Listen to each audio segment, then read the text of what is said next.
89장.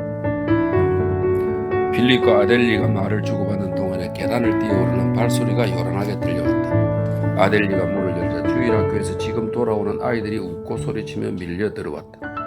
오늘은 무엇을 배웠느냐고 그가 웃으며 물었다. 셀리가 잠깐 얼굴을 내밀고 어머니가 차 준비를 하는 동안 아버지는 애들을 좀 봐줬으면 좋겠다는 말을 했다. 그는 안드레센 동화 하나를 이야기하기 시작했다.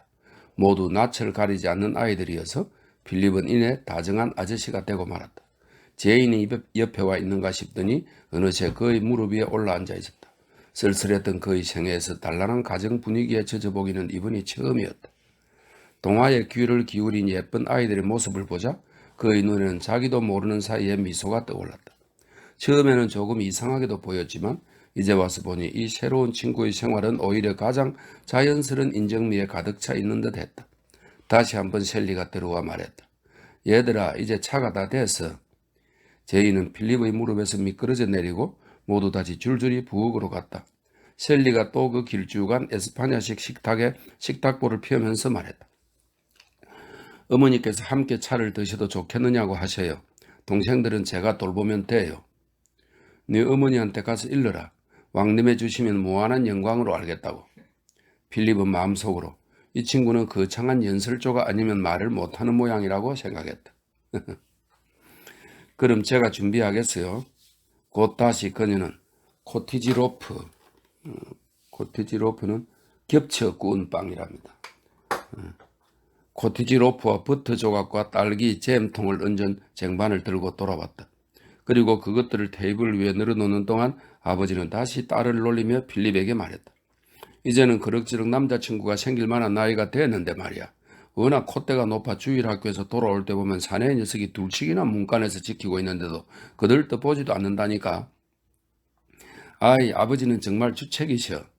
그녀는 이렇게 말하고는 또 그 상냥한 미소를 띄었다. 양복점의 조수 하나가 있었는데 이 친구는 아무리 해도 이 애한테 안녕하세요란 말을 들어보지 못해 홧김에 군대에 입대하고 말았어요. 또 한 전기기사가 있었는데 이 친구는 교회에서 찬송가 책을 같이 보지 못하게 했다고 홧김에 술을 마시게 됐다나요? 얘가 머리라도 제대로 올려 빗는 날이면 어떻게 될지 난 정말부터 벌써부터 등골이 오싹해져요. 차는 어머니가 직접 가져오신대요. 이 애는 언제든지 내 말을 이렇게 건성으로 듣는답니다. 아델리는 큰 소리로 웃으면서도 귀엽고 자랑스러워 견딜 수 없다는 눈빛이었다. 아무튼 선생, 이 애는 전쟁이 나든지 혁명이 나든지 아니 천지개벽이 일어나도 아랑곳 없이 자기 맡은 일만 할 아이입니다. 상대만 괜찮으면 좋은 색식감이 될 텐데. 바로 그때 아델리 부인이 차를 가지고 들어왔다. 그녀는 앉아서 버터 바른 빵을 자르기 시작했다. 그녀가 남편을 마치 어린애 다루듯 하는 것이 필립에게도 퍽 재미있었다. 남편을 위해 잼을 발라주고 버터 바른 빵을 먹기 좋은 크기로 잘라주었다. 모자는 벗었으나 거북해 보이는 나들이도 옷 때문인지 그녀의 모습은 마치 필립이 어렸을 때 큰아버지와 함께 곧잘 방문했던 어느 농부의 아내와 똑같았다. 그러고 보면 그녀의 말소리가 귀에 익은 듯한 이유도 알았다. 블랙스테이블 근처의 사람과 똑같은 말을 쓰기 때문이었다. 고향이 어디십니까? 필립이 물었다. 켄트예요. 나기는 퍼은에서 났고요. 그런 줄 알았습니다. 저희 큰아버지가 바로 블랙스테이블에서 목사로 계세요. 아, 그래요? 그거 정말 신기하네요. 저도 아까 교회에서 혹 캐리 씨와 연고가 있는 분이 아니신가 생각했어요. 캐리 씨 같으면 자주 만나 뵙지요. 저희 사촌 동생이 바로 그 블랙스테이블 교회 건너편 록스테이 농장 바크 씨에게 시집 갔어요. 그래서 저도 저녁 때 곧잘 가서 자고 오곤 했지요. 정말 신기한 일이네요. 그녀는 다시 흥미롭게 그를 살펴보았다. 무딘 그녀의 눈에 밝은 빛이 떠올랐다. 그녀는 그에게 펀을 아느냐고 물었다. 그곳은 블랙스테이블에서 10마일쯤 떨어진 깨끗한 촌락으로 그곳 목사가 가끔 추수감사절 같은 때 블랙스테이블로 나왔다. 그녀는 그곳 몇몇 농부의 이름을 대었다. 처녀 시절을 보낸 곳 이야기를 다시 하는 것이 퍽 즐거운 듯 보였다. 이러한 여자들이 흔히 그렇듯 언제까지나 강하게 기억에 남는 정경 그리고 정든 사람을 하나하나 되새겨보는 것이 무척 즐거운 모양이었다. 그녀는 또 필립에게도 깊은 감동을 주었다. 무언가 한 줄기 전원의 바람이 런던의 한복판, 벽에 판자붙인 입안까지 불어 들어온 느낌이었다. 우람한 느릅나무가 드르찬 켄트의 정원이 눈에 보이는 듯했다.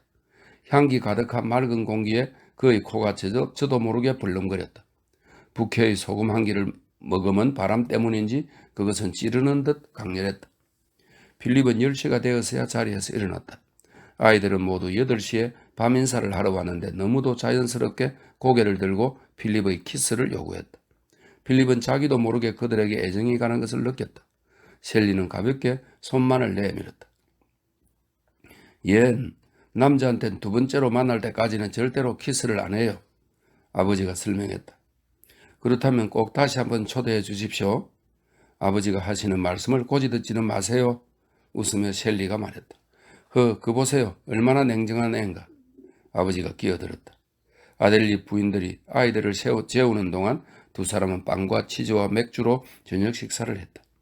마침내 필립이 작별 인사를 하러 부엌으로 가니까 그녀는 의자에 앉아 주보를 읽고 있다가 그에게 꼭 다시 한번 찾아와 달라고 간곡히 부탁했다. 주인이 실직이라도 하지 않는 한 일요일에는 꼭 만찬을 들어요. 오셔서 이야기해 주시는 것만도 무척 고마워요. 다음 토요일, 필립은 아델리에게서 엽서를 받았는데 내일 점심은 꼭 함께 들자는 내용이었다. 그러나 그의 수입을 생각할 때 그리 빈번하게 초대에 응할 수 없을 것 같아 그는 차시간에만 가겠다고 답장했다. 그리고 상대에게 조금도 폐가 되지 않기 위해 크다란 금포도 케이크를 사가지고 갔다. 가보았더니 온 집안이 그를 환영할 뿐 아니라 사들고 간 케이크가 또 어린 아이들의 마음을 송두리째 사로잡고 말았다. 그는 모두 같이 주방에서 차를 마시자고 제안했다. 따라서 차 시간은 그야말로 왁자지껄하고 화이애애한 것이 되었다. 어느새 필립은 일요일마다 아델리의 가정을 찾는 것이 습관이 되고 말았다. 아이들한테서 인기가 제일 좋았다. 그는 아이들을 정말 좋아했고 또 그 자신이 티끌만큼도 어른티를 내지 않았기 때문이다. 필립이 현관 초인종을 누르면 그 소리를 듣기가 무섭게 누군가 먼저 고개를 내밀고 그가 온 것을 확인한다. 그러면 집안 식구가 온통 벌집 쑤신 듯 소란을 피우며 2층에서 몰려 내려와 맞아들인다. 그리고 한꺼번에 그의 팔 속으로 뛰어든다. 차시간에는 그의 옆자리를 차지하려고 한바탕 소란을 피우기가 일쑤였다. 이윽고 그는 필립 아저씨로 통하게 되었다. 아델리는 뭐든지 숨김없이 말하는 성격이어서 그의 전력도 차츰 알게 되었다. 꽤 많은 직업에 종사한 모양이었지만 필립이 보기에 그가 했던 일마다 모두 엉망이 된 것 같았다. 실론의 차 재배장에서 일한 적도 있었고 이탈리아산 포도주 판매도 맡아 한 것 같았다. 톨레도의 수도회사에서 비서 생활을 한 것이 그로서는 가장 오래 버틴 직업이 모양이고 그 다음에 기자가 되고 한참 동안은 어떤 석간신문의 경찰 법원 출입기자 노릇도 하고 그의 중부지방에 있는 어느 신문사의 부주간, 리베리아에 있는 어느 신문의 주간까지 했다고 한다. 그리고 그 직업들의 잡다한 경험에서 얻은 재미있는 이야기만을 모아 떠벌림으로써 사람들을 즐겁게 해주는 자신의 능력이 기뻐 못 견디겠다는 듯 말해주곤 했다. 독서도 꽤 많이 한 듯 보였는데 특히 좋아하는 것은 이른바 별난 책들이었다. 지식을 있는 대로 탈탈 떠벌리고는 듣는 사람이 좋아하는 것을 어린애같이 기뻐하곤 했다. 3, 4년 전에 가세가 기울어져 할 수 없이 큰 섬유회사의 광고사원이 되었다는 것인데 스스로 내세우는 그의 재능에 비하면 매우 불만스러운 직업이었다. 다만 부인의 강경한 의견과 또 한 가지 집안 사정 때문에 어쩔 수 없이 아직까지도 근무를 계속하고 있다는 것이었다.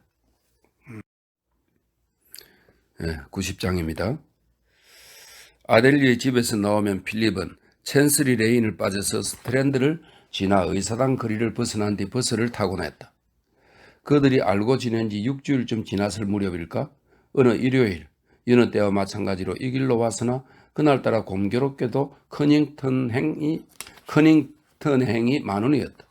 6월이었지만 하루 종일 비가 와서 밤이 되자 몹시 추웠다. 앉아서 가고 싶은 마음에 그는 피카디리 서커스까지 걸어서 갔다.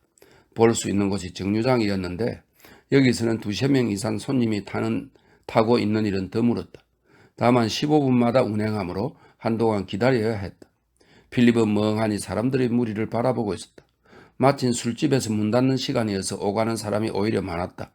그의 머리는 아델리가 이야기해준 여러 가지 즐거운 화제로 가득 차 있었다. 갑자기 그는 놀라서 심장에 고동이 멎는 것 같았다. 밀드레드였다. 이미 몇 주일 동안이나 그녀의 일 따위는 생각한 적이 없었다. 그녀는 사프츠베리 아베뉴 모퉁이에서 큰 길을 가로질러 건너려는 듯 안전지대에 서서 마차의 열이 지나가기를 기다리고 있었다. 기회를 엿보느라 마음을 쏟고 있어 다른 것은 아무것도 보이지 않는 듯 했다. 장식이 가득히 달린 커다란 검은 밀짚 모자를 쓰고 검은 실크 옷을 걸치고 있었다. 그 무렵에는 여자들이 옷자락을 길게 끄는 것이 유행이었다. 그 순간 지나가는 차들의 행렬이 끊겼다. 밀드레드는 치맛자락을 끌면서 가로질러 건너더니 피가드리 쪽으로 걷기 시작했다. 필립은 가슴을 두근거리면서 뒤를 쫓았다. 말을 걸어볼 생각 따위는 없었다. 그러나 이런 시간에 어디 갈 작정일까? 얼굴을 한번 보아두고 싶었다. 그녀는 천천히 에어 거리를 지나 리젠트 거리로 나왔다. 그리고 다시 서커스 쪽으로 걷기 시작했다. 순간 필립은 망설였다. 도대체 무엇을 하고 있는지 그로서는 알 수가 없었다. 아마 누군가를 기다리는 모양이지 누구를 기다리는 것인지 확인해 보고 싶어졌다. 이었고 그녀는 같은 방향으로 천천히 걷고 있는 중절 모자 쓴 작달마가 남자에게 따라붙었다. 그러고는 지나치면서 슬쩍 곁눈질을 보냈다.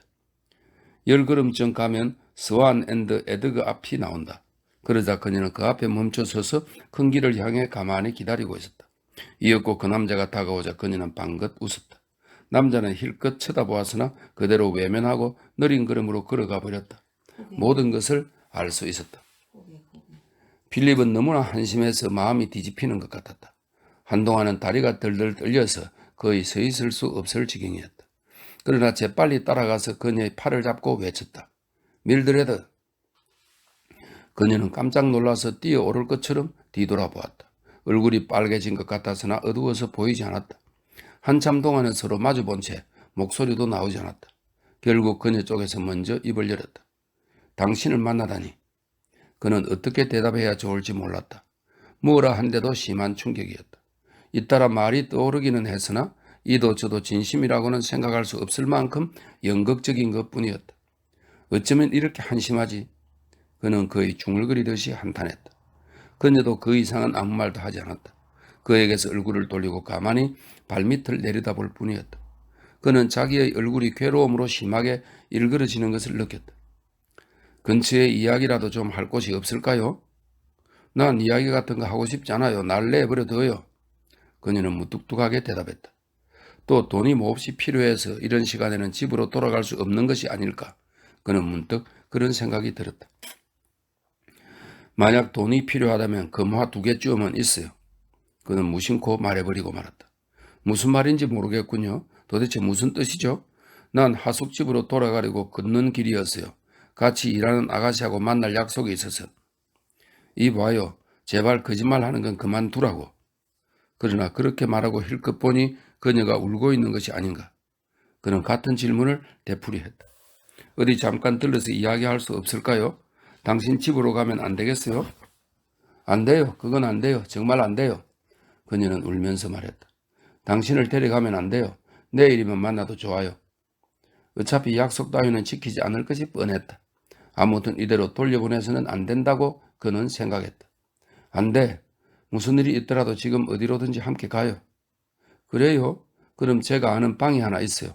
그렇지만 6실링이나 줘야 해요. 좋아, 어디죠? 그녀에게서 주소를 듣자 그는 마차를 불렀다. 그레이즈 인 로우드 근처의 대형 박물관을 지나 너저한 거리로까지 가자 그녀는 마차를 세웠다. 문 앞까지 마차를 댈 수는 없어요. 마차에 올라타고부터 두 사람이 나눈 첫 번째 말이었다. 겨우 몇 걸음 가서 어떤 집 현관문을 밀드레드가 세게 3번 놓고 했다. 보니 문틀 위에 창으로 새어나온 불빛에 마분지로 방 빌려줌이라고 써붙인 글자가 눈에 띄었다. 조용히 문이 열리더니 키가 작고 제법 나이가 든 여자가 그들을 맞아들였다. 그녀는 물끄러미 필립의 모습을 바라보다가 이내 밀드레드에게 나직한 귀의 말로 무엇인가 말했다. 밀드레드가 앞선 채 복도를 지나 깊숙한 방으로 안내되었다. 캄캄했다. 그녀가 그에게서 성냥을 빌려 가스등에 불을 붙였다. 등 피도 씌워 있지 않아서 가스가 쑥쑥 소리를 내면서 탔다. 둘레를 살펴보니 몹시 더럽고 조그만 방인데 금만 송판처럼 칠하고 그 방에는 어울리지도 않게 커다란 가구가 한 벌 놓여 있었다. 레이스 커튼도 매우 더럽고 난로 아궁이는 커다란 종이 부채로 가려져 있었다. 밀드레드는 벽난로 옆 의자에 몸을 푹 묻었다. 필립은 침대 끝에 걸터 앉았다. 어쩐지 부끄러운 생각이 들었다. 자세히 보니 그녀는 뺨에 너무 짙게 연지를 발랐고 눈썹도 시커멓게 칠하고 있었다. 그러면서도 병자처럼 몹시 여위에서 짙은 볼연지가 한층 더 창백한 피부를 눈에 띄게 했다. 그녀는 멍하니 귀찮은 것처럼 종이부채를 들여다보고 있었다. 필립은 무엇라고 말해야 좋을지 알 수 없었다. 목이 꽉 막혀서 묘하게 울음이 터질 것 같았다. 자기도 모르게 두 손으로 눈을 가렸다. 아, 이렇게 한심할 수가. 그는 신음하듯 말했다. 별로 뜯을 것도 없잖아요. 난 당신이 고소하겠지 생각했는걸요. 필립은 대답하지 않았다. 그러자 그녀 쪽에서 흐느껴 울기 시작했다. 이런 짓을 좋아서 하는 거라고는 생각하지 말아요, 네? 아, 그렇게 생각하지 않아요. 당신도 참으로 불쌍한 여자군요. 그는 외쳤다. 참 고마우신 말씀이군요. 아무짝에도 쓸모없지만 말이에요. 그는 또다시 할 말이 없었다. 무슨 말이든 하면 의뢰 여자 쪽에서는 비난하든가 아니면 비웃어버릴 것이 뻔했기 때문이다. 그것을 생각하면 견딜 수가 없었다. 아이는 어디 있어요? 그는 하는 수 없이 입을 열었다. 지금 런던에 함께 있어요. 브라이턴에 두자니 돈이 되어야죠. 그래서 하는 수 없이 데려왔어요. 지금은 하이베리 근처에 방을 하나 빌리고 있어요. 주인에게는 무대에 나간다고 해두었죠. 매일 웨스트엔드까지 다니는 일도 무척 힘들지만 무엇보다 여자에게 선뜻 방을 빌려주는 그런 집을 찾기가 무척 어려우니까요. 먼저 있던 찻집엔 이제 못 나가요? 어림도 없어요.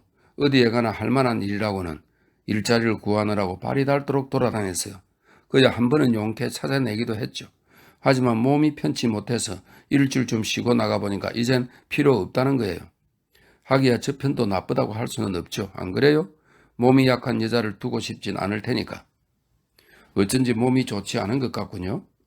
오늘도 실은 나오면 안 됐어요. 하지만 하는 수 없잖아요. 돈이 없는 걸. 에밀에게도 편지를 보내 생활이 곤란하다고는 말했어요. 그런데 웬걸요? 답장 한 번 없잖아요. 내게 다 말했더라면 좋았을걸. 하지만 역시 싫더군요. 그런 일이 있은 뒤인걸요. 당신에게는 어렵다는 것조차 알리고 싶지 않았어요. 당신이 슬슬 나를 보고 뿌린 대로 거두는 거다, 고소하다 한데도 난 조금도 놀라지 않을 작정이었어요. 아직도 내 마음을 모르는군요. 한순간 그는 이 여자 때문에 받은 여러 가지 고뇌를 되새겨보았다. 지난날의 그 고통을 생각하면 마음이 아팠다. 그러나 지금에 와서는 그것도 한낱 추억에 지나지 않았다. 이 여자를 다시 보았을 때 이미 그녀를 사랑하지 않는다는 것을 스스로 잘 알고 있었다. 불쌍하다고는 생각되었지만 용케 빠져나왔다고 생각하니 오히려 기뻤다. 그는 차분히 그녀를 바라보면서 자기가 어떻게 이런 여자에게 그토록 반해버렸었는지 이상스러워져서 견딜 수가 없었다. 당신은 말이에요. 어느 모로 보나 역시 진정한 신사예요. 당신뿐이에요. 딴 사람은 몰라요. 그러면서 그녀는 잠깐 망설이는 것 같더니 얼굴을 약간 붉히며 말했다. 저 필립, 이런 말은 정말 하기 어렵지만 조금만 빌려줄 수 없을까요? 마침 잘 됐군요. 조금이라면 있어요. 2파운드 정도밖에 안 될지도 모르지만. 그렇게 말하고 그는 금화 2개를 주었다. 돌려드리겠어요, 반드시. 아니, 괜찮아요. 염려할 것 없어요. 그는 가볍게 웃었다. 곰곰이 생각해보니 자기가 하고 싶었던 말은 한마디도 못했다. 서로가 모든 것이 너무도 당연하다는 태도로 이야기했다. 그녀는 벌써 돌아가고 싶은 갈로 속에 다시 그 무서운 생활로 말이다 해놨네요. 그녀는 벌써 돌아가고 싶은 눈치였으나 그로서는 어떻게도 할 수가 없었다. 그녀는 일어서면서 돈을 집어넣었다. 두 사람은 마주 섰다. 제가 붙든 것이 아닐까요? 돌아가고 싶죠? 아니, 그렇게 서둘 필요는 없어요. 아, 잘됐다. 그럼 잠깐만 쉬었다 가요. 이 말, 그리고 그것이 암시하는 모든 의미는 그의 가슴을 무참히 찢어놓았다. 그렇게 말하면서 그녀는 그만 허물어지는 것처럼 주저앉았는데 그 모습에는 바로 쳐다보기 어려운 점이 있었다. 언제까지나 긴 침묵이 흘렀다. 드디어 필립은 할 일 없이 심심해져서 담배에 불을 붙였다. 전 정말 당신의 은혜를 잊지 못하겠어요. 당신에게서 싫은 소리를 듣지 않았다는 것 말이에요. 무슨 말을 듣더라도 하는 수 없다고 생각했던 만큼 말이에요. 또다시 여자는 울고 있었다. 그러고 보니 언젠가 에밀 밀러에게 버림을 받았을 때에도 역시 그를 찾아와 이렇게 울었었다. 그녀의 고통, 그리고 자신의 부끄러움, 그 추억이 지금의 딱하고 가엾은 마음을 한층 더해주는 것처럼 생각되었다. 아, 어떻게 이런 데서 발을 끊을 수가 없을까? 그녀는 신음하는 것처럼 말했다. 정말 이젠 지긋지긋해서 못 견디겠어요. 전 이런 장사를 할 여자가 못 돼요. 그런 여자가 아니에요. 이런 데서 빠져나갈 수만 있다면 어떤 짓이라도 하겠어요. 무엇하면 식모살이라도 하겠어요. 아, 차라리 죽어버리고 싶어. 자기 자신이 한없이 가엾게 느껴졌는지 여자는 정신없이 울어버리고 말았다. 히스테리아와도 같은 흐느낌이 이어지고 바싹 마른 온몸이 부들부들 떨렸다. 아, 어떤 것인지 당신 같은 사람들은 몰라요. 해본 사람 아니고는 도저히 알 수 없는 일이란 말이에요. 필립은 더 이상 울고 있는 것을 보고 있을 수 없었다. 지금 이 여자가 처한 무서운 처지를 생각하면 두려워서 가슴이 쥐어드는 것 같았다.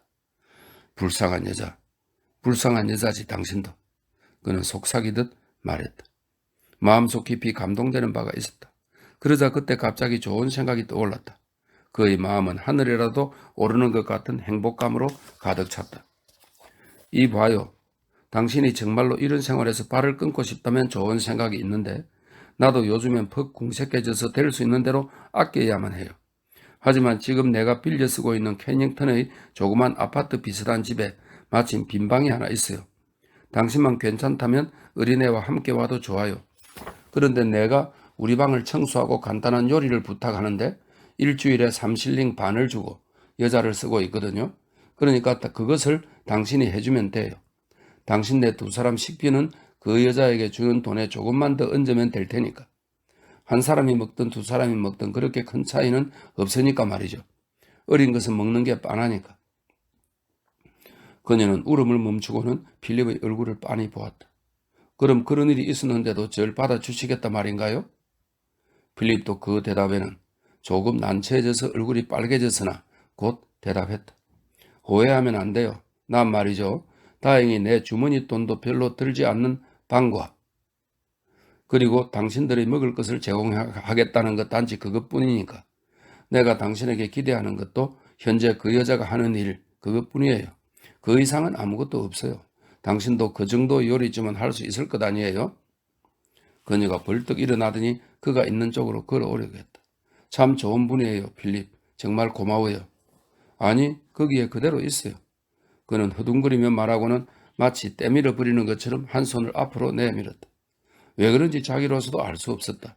그러나 아무튼 그녀가 몸에 손을 댄다는 것은 생각만 해도 견딜 수가 없었다. 난 말이지 친구 이상은 되고 싶지 않아요. 고마워요. 참으로 좋은 분이에요. 그럼 결국 오겠다는 말이로군요. 네, 가겠어요. 지금 이 생활에서 발을 끊을 수만 있다면 전 무슨 일이라도 하겠어요. 저 필립, 절대로 당신이 뉘우칠 짓은 하지 않겠어요. 정말이에요. 절대로. 언제 가면 되죠? 내일이라도 좋아요. 여자는 또다시 울음을 터뜨렸다. 왜 그래요? 왜 우는 거예요? 필립은 웃으면서 말했다.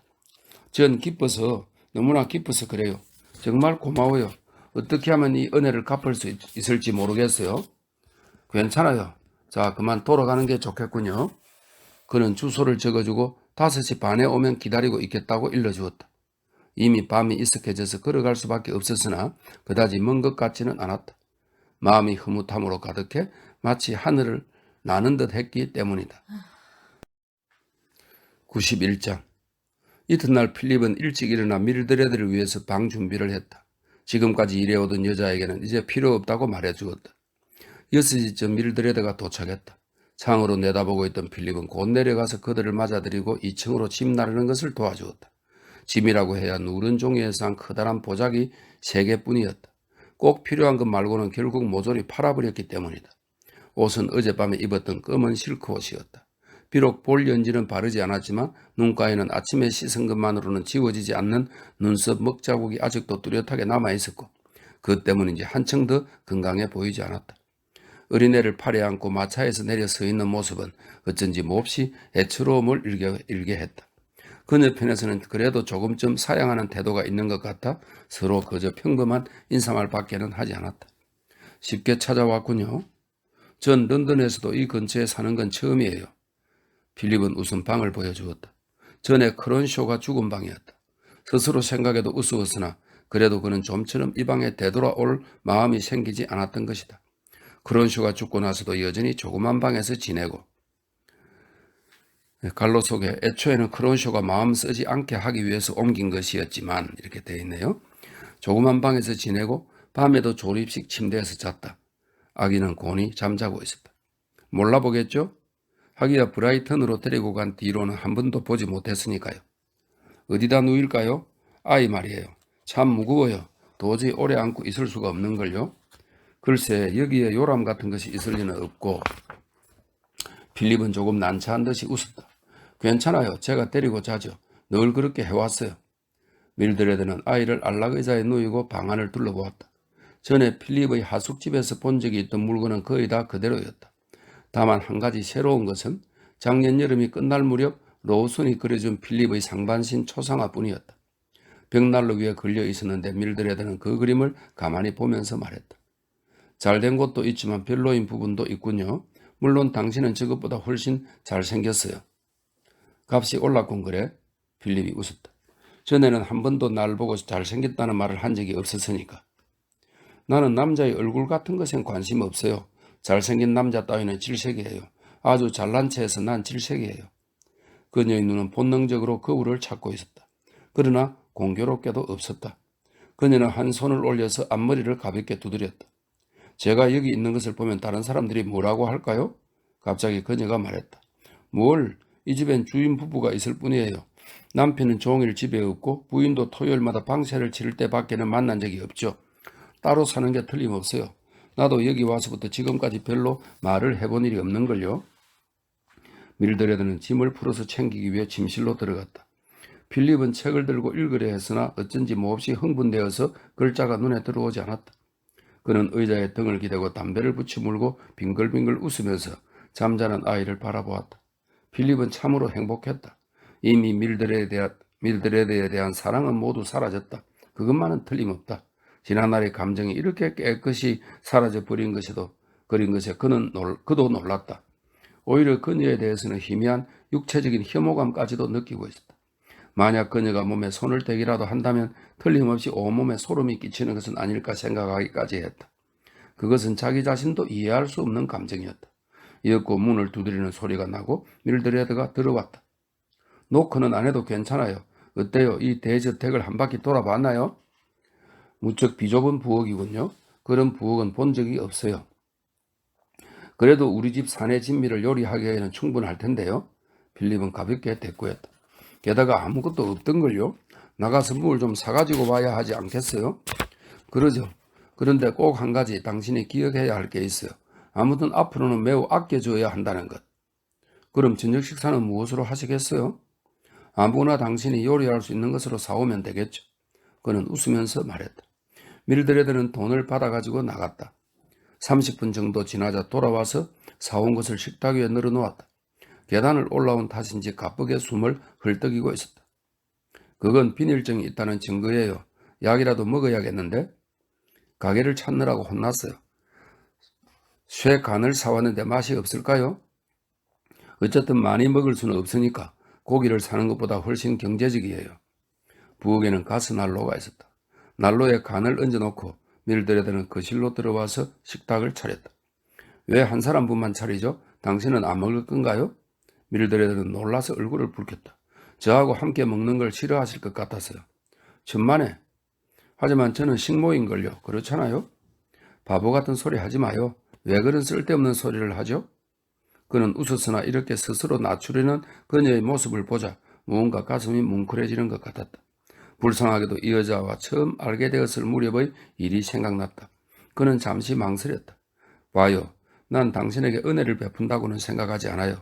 이것은 단순한 고용관계에 불과하니까 나는 당신의 노동에 대해서 먹는 것과 잠잘 곳을 제공하는 것뿐이라 말이에요. 따라서 내게 신세지고 있는 것은 조금도 없어요. 자신을 낮출 필요는 조금도 없단 말이에요. 밀드레드는 이 말에 대답하지 않았으나 눈물이 줄줄 뺨위를 흘려내렸다.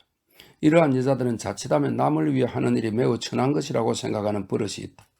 필립은 병원이 있을 때의 경험으로 그것을 잘 알고 있었다. 그렇게 생각하자 조금 귀찮아졌다. 그러나 결국은 자신을 나무라며 그녀는 확실히 피곤하고 몸 상태가 좋지 못해서 그런 것이라고 생각을 고쳤다. 그는 일어나서 자리를 하나 더 만드는 것을 도와주었다. 그때 마침 잠자던 아이도 깨어났다. 밀드레드는 아이에게 먹일 멜린저 푸드를 준비하고 있었다. 간과 베이컨 요리가 다 되자 그들은 마주 앉았다. 필립은 아끼기 위해서 식사 때 물 말고 다른 음료는 마시지 않았으나 아직 집에는 위스키가 반병쯤 남아있었다. 밀드레드를 위해 조금쯤은 마셔도 괜찮지 않을까 생각했다. 그는 식사하는 동안 되도록 즐거운 분위기를 만들려 노력했으나 밀드레드는 완전히 지쳐 있었다. 식사가 끝나자 그녀는 어린애를 재우려고 일어났다. 당신도 일찍 자는 것이 좋겠어요. 몹시 피곤해 보이는걸? 네, 그릇을 씻고 나서 곧 자겠어요. 필립은 파이프에 불을 붙이고 책을 읽기 시작했다. 옆방에 누군가가 있다는 것은 역시 즐거운 일이었다. 사실 어떤 때에는 적적해서 견딜 수 없었기 때문이다. 밀드레드가 들어와서 식탁을 치웠다. 조금 뒤에 그릇을 씻는 모양인지 접시 소리가 들렸다. 검은 실콧을 입은 채 무엇이든지 하는 것이 밀드레드답다고 생각돼서 저도 모르게 빙그레 웃었다. 필립은 해야 할 공부가 있어 책을 가지고 테이블로 갔다. 오슬러의 내과학을 읽고 있었다. 오랫동안 가장 많이 쓰였던 데일리의 교과서를 제치고 최근에는 이 책이 학생들 사이에서 인기가 높았다. 조금 뒤에 밀드레드가 소매를 내리면서 들어왔다. 필립은 힐끗 눈길을 보냈으나 그대로 움직이지 않았다. 참으로 묘하게도 오히려 그가 허둥지둥했다. 그가 무언가 성가신 짓이라도 하지 않을까 그녀가 떠올리는 것 같아 걱정스러웠다. 그녀를 안심시키려면 좀 심한 말을 해버리는 수밖에 도리가 없었다. 내일 아침 9시에 강의가 있어요. 그러니까 아침은 8시 15분에 먹도록 준비해줘요. 되겠어요? 그럼요. 할 수 있어요. 의사당 거리에서 살 때는 매일 아침 헌힐에서 8시 20분에 기차를 타고 다니는걸요. 방은 그만하면 괜찮겠죠. 오늘 밤만 푹 자고 나면 내일은 한결 기운이 날 거예요. 당신은 늦도록 공부하세요. 대개 11시나 11시 반까지는. 그럼 안녕히 주무세요. 잘 자요. 두 사람 사이에는 테이블이 가로놓여 있었다. 필립은 악수하려고 손을 내밀지 않았다. 밀드레드는 조용히 문을 닫았다. 잠깐 침실을 끌어다니는 소리가 들렸으나 이었고 그녀가 침대에 누웠는지 침대 삐걱거리는 소리가 들려올 뿐이었다. 92장. 다음 날은 화요일이었다. 필립은 늘 그랬듯 서둘러 아침을 먹고 9시 강의에 닿도록 뛰쳐나갔다. 밀드레드와는 겨우 두서너 마디 이야기할 겨를밖에 없었다. 저녁 때 돌아와 보니 그녀는 창가에 앉아서 그의 양말을 깁고 있었다. 참 부지런한데요. 그는 가볍게 웃고 말했다. 오늘 하루 종일 뭘 하고 지냈죠? 방을 전부 청소하고서 아이를 데리고 밖에 나가 잠깐 산책하고 왔어요. 밀드레드는 낡고 검은 옷을 입고 있었다. 찻집에서 일하던 무렵에 제복으로 입었던 그 옷이다. 꽤 낡기는 했어도 어제 입었던 검은 실크옷보다는 잘 어울렸다. 아이는 마룻바닥에 앉아있었다. 이상스러운 듯 크다란 눈을 동그랗게 뜨고 필립을 올려다 보았으나 그가 곁에 앉아서 벗은 발가락을 만져주자 크다란 소리를 내어 웃기 시작했다. 오후의 햇볕이 창문으로 스며들어와서 부드러운 빛을 던지고 있었다. 돌아왔을 때 집에 사람이 있다는 것은 좋은 것이로군요. 여자와 아이는 첫째 방 안에 좋은 장식물이 되거든요. 그는 병원 약국에서 블라우드 정제를 한 병 얻어가지고 왔다. 그것을 밀들에게 주면서 식구마다 먹으라고 했다. 이것은 그녀가 전부터 먹어오던 약이었다. 밀드레드는 16살 때부터 계속 몇 번이나 먹었다 말았다 했던 것이다. 로우슨이었다면 당신의 그 창백한 살갗이 무척 좋다고 했을 거예요. 훌륭한 그림이 되겠다면서. 하지만 지금의 나는 훨씬 산문적이란 말이죠. 그래서 당신의 얼굴빛이 마치 우유 짜는 여자처럼 발그스름하지 않으면 별로거든요. 그래도 꽤 건강해졌다고 생각하는데요. 조촐한 저녁 식사가 끝나자 필립은 담뱃갑에 담배를 넣고 모자를 썼다. 화요일 밤에는 대개 비커 거리에 있는 술집에 갔는데 밀드레드가 오고 나서 이렇게도 빨리 그날이 온 것이 그에게는 말할 수 없이 기뻤다. 이 기회에 밀드레드와의 관계를 분명히 해두고 싶었기 때문이다. 외출하세요? 그래요. 나는 화요일 밤을 쉬는 날로 삼고 있죠. 그럼 내일 다시 만나요. 잘 자요. 필립에게는 이 술집을 찾는 일이 하나의 기쁨이었다. 저 철학자 같은 정권 중개인 마칼리스트가 언제나 와 있어서 둘이 만나면 그야말로 세상의 여러 문제에 대해서 신나게 토론하는 것이었다. 헤이워드도 런던에 있기만 하면 늘 참석하는 한 사람이었다. 헤이워드와 마칼리스트는 속으로는 서로 반발하고 있었지만 그것은 하나의 습관이었고 지금도 그 밤만은 함께 만나게 되어 있었다. 마칼리스트는 헤이워드가 참으로 불쌍한 인간이라고 했다. 그는 헤이워드의 섬세한 감정 따위는 아예 무시했다. 곧잘 빈정거리는 투로 그의 작품에 대해서 여러 가지를 묻기도 했는데 그럴 때마다 멍청하게도 머지않은 장르의 걸작을 쓴다는 등 애매한 말이라도 돌아오는 날에는 대부분의 냉소를 퍼붓는 것이었다. 가끔 두 사람의 논쟁이 격렬해질 때가 있었다. 그러나 어쨌든 펀치는 좋은 술이었고 또 두 사람 모두 술을 좋아했으므로 대개 밤이 이슥해질 무렵이면 의견 차이 따윈 사라지고 아주 친한 친구가 되어버리는 것이었다. 그날 저녁에도 가보니까 두 사람 다, 아니 로우슨까지 와 있었다. 이 점 그는 런던에도 친구가 생겨서 자연히 만찬회에 초대받는 날도 많았으므로 여기에 모습을 보이는 것은 오히려 희귀한 일이었다. 그들은 매우 사이가 좋았다. 최근에 마칼리스트가 정권거래소 정보를 알려준 덕택으로 둘 다 50파운드가량 벌었기 때문이다. 낭비는 좋아하는 주제에 돈은 거의 벌지 못한 로우슨으로서는 정말 큰 벌이었던 것이다. 요즘 그는 비평가들에게도 꽤 인정받게 되어서 몇몇 상류 계급의 귀부인들이 무료였지만 기꺼이 초상화를 그리게 해주었다. 그것은 양쪽 모두에게 광고가 될 뿐 아니라 부인들로서는 제법 예술가의 후견인인 채 할 수 있는 기회가 되었다. 즉 그는 이른바 초상화가의 출세 가도에 겨우 오른 셈이었다. 아직 아내의 초상화를 그리게 하고 돈을 듬뿍 주겠다는 돈 많은 속물을 붙잡을 단계까지는 이르지 못했지만 말이다. 그런 만큼 로우슨은 정권 같은 엉뚱한 돈벌이에 무척 만족하고 있었다. 돈 버는 방법으로는 내가 아는 한 이것이 어뜸이라 말이야. 그는 큰 소리로 말했다. 아무튼 이쪽은 현금이라고는 한 푼도 낼 필요가 없으니까. 자넨 지난 화요일에 여기 오지 않아서 좀 손해를 보았어. 마칼리스트는 필립을 쳐다보며 말했다. 아니 그럼 왜 편지를 해주지 않았죠? 100파운드란 돈이 지금 내게 들어오면 얼마나 자랑스러울지 당신은 몰라요. 하지만 그럴 시간이 없었으니 할 수 없지. 아무튼 현장에 있어야 한다니까. 마침 지난 화요일에 좋은 소식을 들었거든. 이 친구들에게는 한판하지 않겠느냐고 물었지. 그래서 수요일 아침 이 친구들 돈으로 정권 1천장을 사주었거든. 그런데 오후에 껑충 오르지 않겠나. 그래서 곧바로 팔아버렸단 말이야. 이 두 사람은 50파운드씩 200파운드나 시원하게 벌었다네. 필립은 무척 부러웠다. 그는 최근에 얼마 남지 않은 재산을 투자했었던 마지막 저당붙은 사채를 팔아버렸을 뿐 아니라 지금은 총재산이 겨우 600파운드밖에 남지 않았다. 장래일을 생각하면 안절부절 못할 때가 있었다. 의사 자격을 얻기까지는 아직도 2년이나 남았고 그때까지는 어떻게 해서든지 살아나가야만 했다. 더욱이 지금 계획으로는 자격을 얻은 뒤에도 얼마 동안은 병원에서 근무할 작정이었다. 따라서 적어도 3년 동안은 돈 한 푼 벌지 못할 터였다.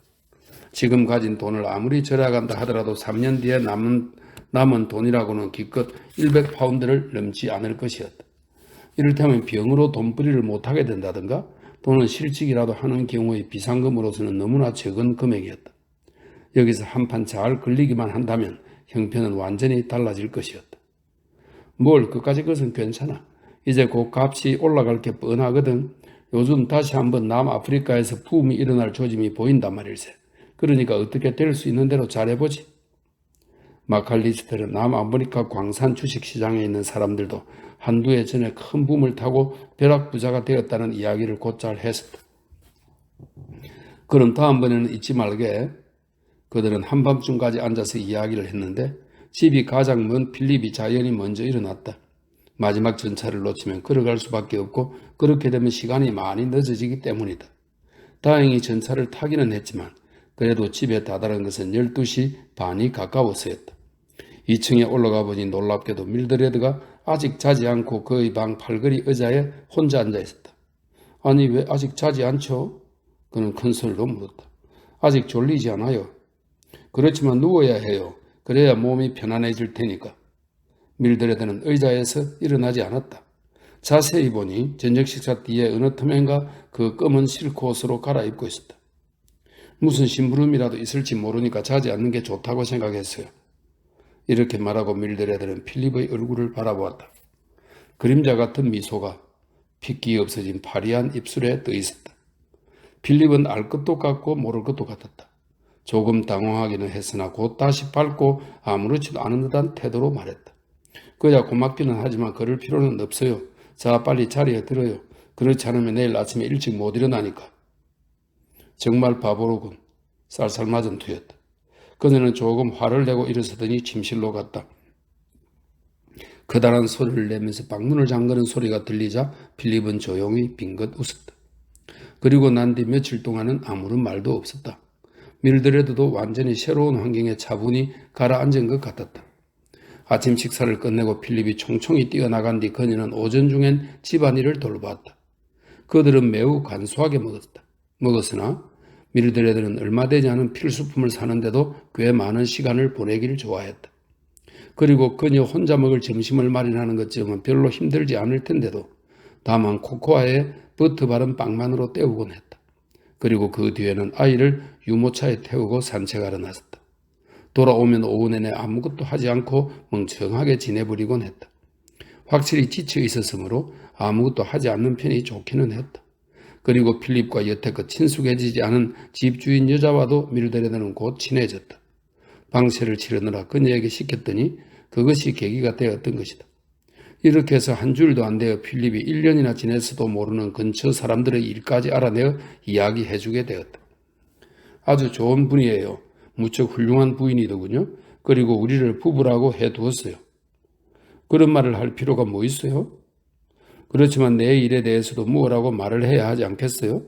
게다가 제가 이러고 있는데 부부가 아니라면 꽤 우습지 않아요?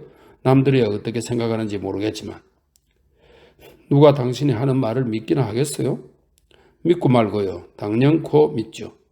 그런데 저 벌써 결혼한 지 2년이나 됐다고 했어요. 어린애가 있는 건 어쩔 수 없지 않겠어요? 다만 당신이 학생이어서 당신 집에서 도저히 허락을 안 해준다고. 그래서 하는 수 없이 이렇게 비밀로 할 수밖에 없지만 그러는 동안에 부모님께서도 허락하시게 될 거라고요. 그렇게 되면 이번 여름엔 당신 집으로 갈 거라고 그렇게 말해 두었어요. 하여튼 당신이란 여자는 엉터리 이야기를 꾸미내는 데는 천재군요. 그는 이 여자의 얼토당토하는 거짓말을 잘하는 버릇이 여전히 고쳐지지 않은 것을 생각하자 말할 수 없이 불쾌했다. 2년 동안 무엇 하나 똑똑해진 것이 없었다. 그러나 그는 어깨를 으쓱하고는 하기야 똑똑해질 기회가 없었겠군 하고 생각했다.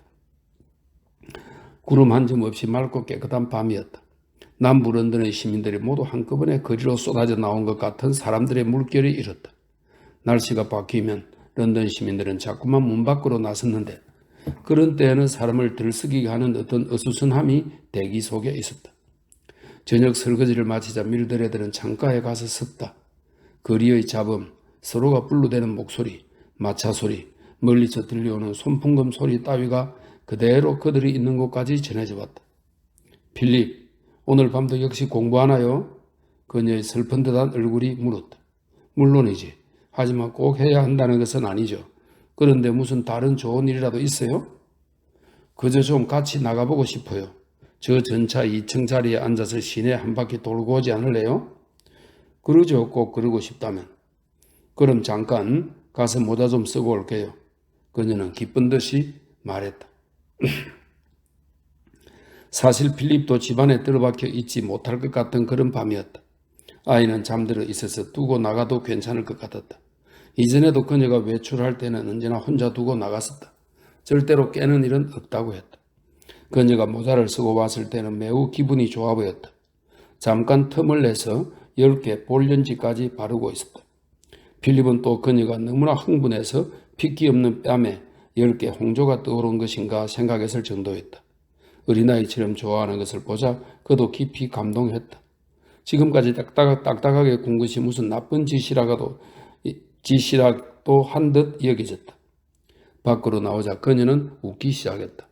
맨 처음에 온 전차가 웨스트민스터 다리로 가는 것이었으므로 두 사람은 그것에 올라탔다. 필립은 파이프를 피우면서 함께 거리의 혼잡을 바라보고 있었다. 모든 가게는 밝게 불을 켜고 문을 활짝 열어젖히고 사람들은 내일을 위한 물건들을 사들이고 있었다. 마침 캔터베리라는 뮤지컬 앞을 지날 때 갑자기 밀드레드가 큰 소리를 질렀다. 이봐요 필립, 안 들어갈래요? 전 벌써 몇 달 동안이나 못 보았는지 몰라요. 그렇지만 특별석은 이미 없을 거예요. 괜찮아요. 꼭대기 좌석이면 어때요? 전차에서 내려서 100야드쯤 되돌아오자 극장 입구에 왔다. 6펜스씩으로 좋은 자리를 잡을 수 있었다. 꽤 높은 곳이기는 했지만 너무나 아름다운 밤이었으므로 빈자리가 얼마든지 있었다. 밀드레드의 눈이 빛났다. 매우 만족한 것 같았다. 이 여자에게는 필립의 마음을 건드리는 어린아이 같은 단순함이 있었다. 아무튼 알 수 없는 여자였다. 그녀 속의 어떤 성질은 지금도 결코 싫지 않았다. 확실히 매우 좋은 점도 적잖이 있었다. 다만 환경이 나빴고 생활이 또한 괴로웠던 것이다. 생각해보면 그녀 자신으로서는 어떻게도 할 수 없는 일만으로 그녀를 괴롭혀 온 것이다. 그녀가 도대체 어떻게 갖출 수도 없는 미덕을 그녀에게 요구하는 것은 확실히 잘못되었다. 사정만 달랐더라면 그 여자도 뜻밖의 사랑할 만한 여자가 되었을지도 모를 일이었다. 아무튼 이 인생의 싸움에는 적합하지 못한 여자였다. 입을 조금 벌리고 뺨에는 희미하게나마 홍조를 띤 여자의 옆 얼굴을 바라보고 있으려니 이상하게 처녀다워 보이기조차 했다. 그는 견딜 수 없을 만큼 불쌍한 생각이 들었다. 그리고 이 여자로부터 받은 숱한 고통을 진심으로 용서할 마음이 생겼다. 자욱한 담배 연기 때문에 그는 눈이 아팠다. 그래서 돌아가자고 하자 그녀는 애원하는 듯한 표정으로 끝까지 있어달라며 졸랐다. 그는 웃으면서 승낙했다. 그녀는 그의 손을 잡은 채 연극이 끝날 때까지 놓지 않았다. 관객들과 함께 혼잡한 거리로 밀려 나왔으나 그녀는 아직도 돌아가겠다고는 하지 않았다. 사람들의 물결을 바라보면서 어슬렁어슬렁 웨스트민스터 다리 거리를 걸었다. 아, 이런 즐거운 밤이 도대체 몇 달 만인지. 필립은 가슴이 뻐근해지는 것을 느꼈다. 밀드레드와 아기를 자기 아파트로 받아들이기로 한 그 갑작스러운 충동을 곧바로 실행에 옮긴 것도 지금은 감사했다. 감사에 넘쳐있는 그녀를 보는 것도 매우 즐거웠다. 마침내 그녀가 지쳤다기에 다시 전차를 타고 돌아왔다. 밤이 늦었다. 전차에서 내려 아파트가 있는 거리로 접어들자 이미 사람 그림자는 하나도 없었다. 밀드레드는 살며시 그의 팔에 자기 팔을 끼었다. 옛날과 똑같군요, 필. 그녀는 여태껏 한 번도 필이라고 부른 적이 없었다. 그리피스는 그렇게 불렀지만 그녀는 그러지 않았다. 그렇게 생각하자 그는 기묘한 아픔을 느꼈다.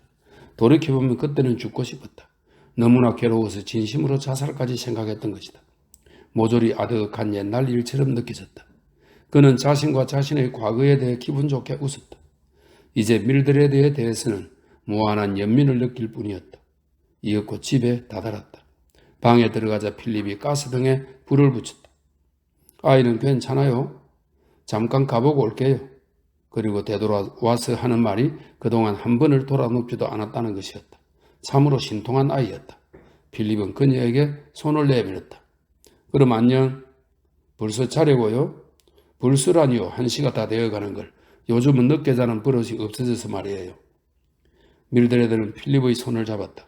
그리고 가볍게 미소 지으면서 가만히 그의 얼굴을 들여다보았다.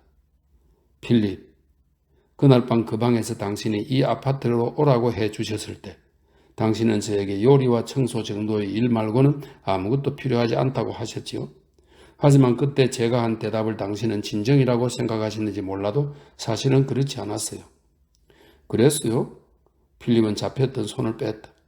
하지만 나는 진심이었어요. 하지만 그런 어리석은 짓은 그만두지 않겠어요? 그녀는 웃었다. 그는 머리를 가로저었다. 나는 그 말 그대로 진정이었어요. 그렇지 않았다면 난 당신에게 여기로 오라고 하지 않았을 거예요. 왜요? 하여튼 그런 말을 할 수가 없었을 거예요. 글쎄 뭐라고 설명은 할 수 없지만 아무튼 그렇게 되면 모든 것이 엉망진창이 되어버리고 마니까 그녀는 어깨를 으쓱했다. 아 그래요. 좋아요. 그럼 좋도록 하세요.